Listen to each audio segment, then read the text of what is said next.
माता पिता को दुख मत दो। जब आप मेरी जरूरत पूरी कर ही नहीं सकते तो क्या मतलब ऐसे घर में रुकने का। मैं घर छोड़कर जा रहा हूँ। बेटा रुक जा, मेरी बात तो सुन। हम तुझे दिला देंगे। मम्मी और पापा ने बेटे को रुकने और समझाने की काफ़ी कोशिश की, लेकिन वह नहीं रुका। गुस्से में उसने एक थैला लिया और घर से निकल पड़ा।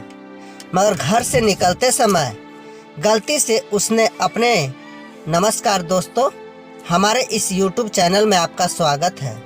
अगर आप अपने मम्मी पापा से सच्चा प्यार करते हो ना, तो इस 5 मिनट की कहानी को पूरा ज़रूर पढ़ना।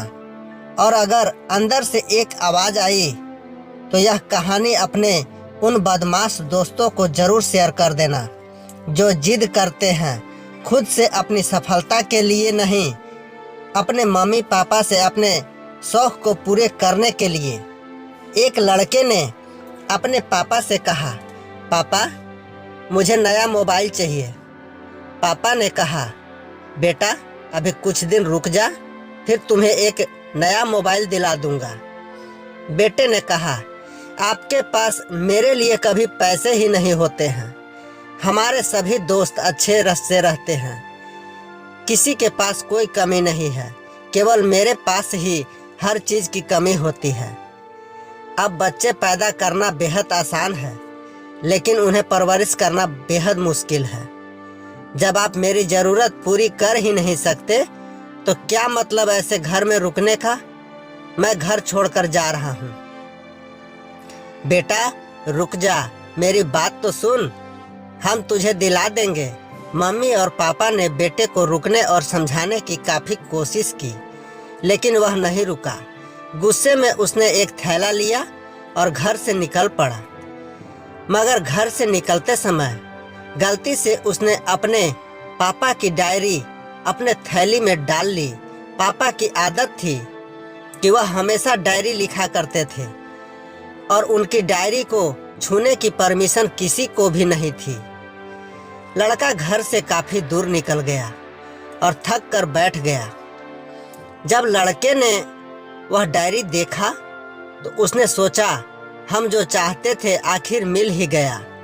आज पता चल जाएगा कि मेरे पापा ने कहाँ कहाँ दौलत छुपा रखी है और उन्हें किन किन लोगों से पैसे लेने हैं, और सारा का सारा लेखा जोखा आज मुझे मिल जाएगा। बेटे को लगा इस डायरी में पिताजी की सारी लेन देन का हिसाब होगा। जैसे ही लड़के ने उस डायरी को पढ़ना शुरू किया, उसकी आंखों से आंसू बहने लगी। डायरी की फर्स्ट पन्ना में स्कूल की फीस और एडमिशन का कर्ज लिखा था कि किन किन लोगों को कितने पैसे वापस देने हैं। सेकंड पन्ने में बेटे को जो बाइक दिलानी थी उसका हिसाब लिखा था, जिसकी किस्त पापा अभी तक चुका रहे थे।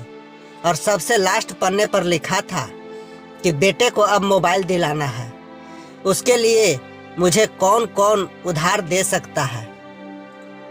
उन सभी लोगों के नाम लिखे हुए थे। बेटे ने जैसे ही सब पढ़ा, वह पागलों की तरह रोने लगा और रोते रोते भागता हुआ घर आया। जैसे ही उसने घर आकर देखा तो उसके मम्मी पापा एक कोने में बैठकर रो रहे थे।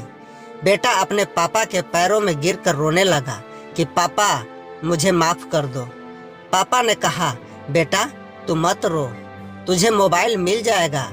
बेटे ने कहा, पापा मुझे आपसे कुछ नहीं चाहिए, मुझे पता लग चुका है आप इस डायरी में हम लोगों से क्या छुपाते थे। मैं अब आपको कोई काम नहीं करने दूंगा, मैं मेहनत करके सब कुछ ठीक करूंगा। ये सुनकर पापा ने बेटे को गले से लगा लिया। दोस्तों, मम्मी पापा ने अपना पूरा जीवन, अपनी पूरी खुशी अपने बच्चों के लिए कुर्बान कर देते हैं, लेकिन कुछ बच्चों को लगता है कि मम्मी पापा ने उनके लिए कुछ नहीं किया। वह कभी आपको अपनी परेशानी नहीं बता, भले ही वह कितनी ही बड़ी मुसीबत से गुजर रहे हो। रिलेशन वाले भी उन्हें नीचा दिखाते होंगे तो भी वह सह लेते होंगे। लोग भी ताने मारते होंगे तो भी वह सह लेते होंगे, मगर आपसे अपनी समस्या कभी शेयर नहीं करते, क्योंकि वो आपको कभी दुखी नहीं देखना चाहते हैं। अब आपका फर्ज बनता है अपने मम्मी पापा को अच्छी तरह रखना और उन्हें सुख देना, ताकि वह भी अपने जीवन का बचा हुआ समय सुख शांति से गुजार सके। यदि आप अभी भी अपनी नींद में सोए हो तो अब जग जाइए और अपने शौक को पूरा करने पर नहीं, अपना करियर बनाने पर ध्यान दीजिए, क्योंकि अगर आप अपने मम्मी पापा के रहते कुछ नहीं कर पाए तो बाद में आप सोने का महल भी बना लोगे ना, उसमें भी आपको नींद नहीं आएगी। अपने जीवन में कुछ बेहतर कर लीजिए, ताकि आपके मम्मी पापा को उम्र रहने के बाद भी काम ना करना पड़े। अगर कहानी अच्छी लगी हो तो इसे सभी के साथ शेयर कीजिए, और अगर अभी तक लाइक नहीं किए हैं तो ज़रूर कीजिए। धन्यवाद।